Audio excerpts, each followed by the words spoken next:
Right, got canceled on your podcast. Well,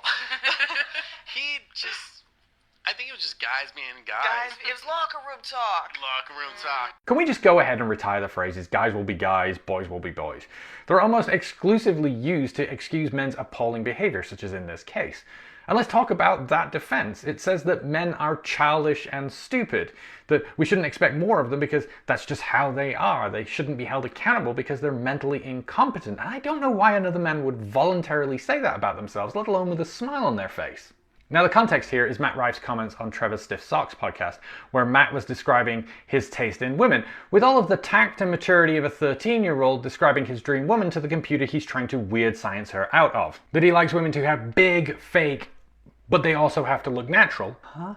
And Trevor says he's intimidated by women who've had augmentation surgery because of their scars. What? And Matt went on to have the most puerile conversation about a woman's V that has possibly ever been uttered.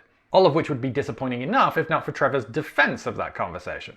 If three dudes are having a conversation for an hour, it's inevitable. We're gonna be like, yo, sort of kind of like low-key dumb. Like, we're gonna say something. Yeah. How low and dim does your view of men have to be for you to just throw your hands up and say, well, of course, if men are left alone for long enough, they're going to say something heinous. That's inevitable. There's nothing that can be done about it. As opposed to saying something like, it was a shallow and ignorant conversation, and as public figures, we should probably be more considerate of how our behavior is seen by others, especially young men who might be looking to me as a role model. And at what point is this no longer okay?